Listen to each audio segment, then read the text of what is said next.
Ngayong araw nga pala guys, ililinisin na natin itong ating ref tub. Binabala ko na kasi mag-alaga dito ng koi fish. Medyo matagal na nga rin itong hindi nagamit kaya ganito na ang kanyang itsura. Agad nga akong dumiretso sa mga bilihan ng isda. Namili nga ako ng matitingkad na kulay at magaganda. So paano guys?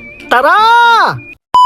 Ngayong araw nga pala guys, inaisipan ko na maglinis dito sa aming likuran. May kasukala na kasi at napakarami ng tuyong dahon. Nagdilig na nga rin pala ako ng aming halaman dahil ito ay tuyong tuyo. Bigla ko naman naalala na meron kaming ref tub. Medyo matagal na nga pala ito nakatenga dito at hindi na nagagamit. Huling nailagay ko nga pala dito ang pagong namin na si Ninja. Sinamahan ko din yun ng mga mole at iba't ibang klaseng isda. Bala ko nga pala itong linisin ngayon dahil meron tayong ilalagay. Marami kasi nagre-request sa atin na mag-alaga daw tayo ng koi fish. Kaya naman guys, your wish is my command. Kailangan ko nga lang ng konting panahon para ito ay ating ma-set up. May mga sira na rin kasi itong ating ref tub at mayroong mga butas. Effective siguro dito ang sealant o kaya naman bulkasil. Tatanggalin ko nga muna ang mga dumi para naman kahit papano ay kaaya-aya siyang tingnan. Gumamit na nga rin pala tayo ng sabon para kahit papano ay ma-disinfect. Medyo nakakapagod siya pero masaya naman. Lalo na naisip ko na meron tayong panibago ditong ilalagay. Kailangan naman natin itong patuyuin na maayos para dumikit ang pandikit sa butas. Diretso na nga pala tayo sa pet shop. Sana nga ay meron tayong mabili ng mga koi fish. Tamang-tama naman ang punta ko dahil bukas na sila. Hindi ko nga lang alam kung may makukuha pa tayo dahil pinakyaw na daw ang iba. Ito na nga lang daw ang natira, karamihan pa dito ay goldfish. Maswerte naman tayo dahil meron pa dito mga ilang piraso. Kaya naman makakabili pa tayo ng mga 7 piraso. Tutulong nga sana ako sa pangunguha, ang kaso lang meron daw ditong teknik. Unang pagkuha nga ay meron siyang mga nalambat na koi fish. Hindi man ito gaano kalakihan pero pwede na itong panimula. Una ko nga pala nakuha itong trico o tricolors na tinatawag. Medyo mura ko nga itong nakuha dahil kaibigan ko yung may-ari.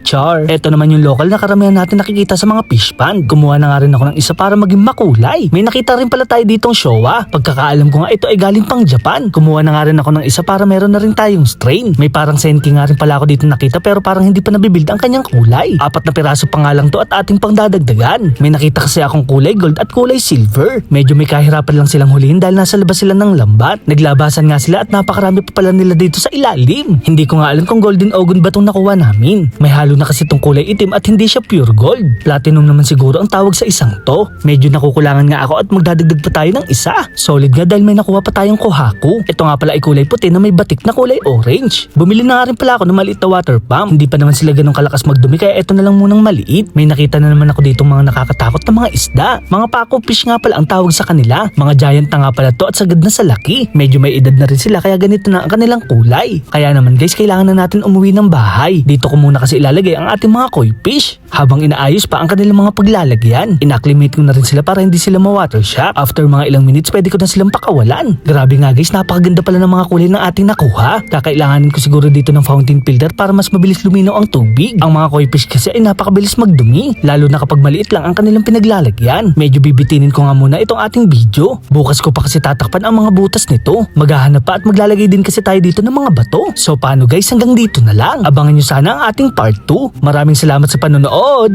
Paalam! Yeah!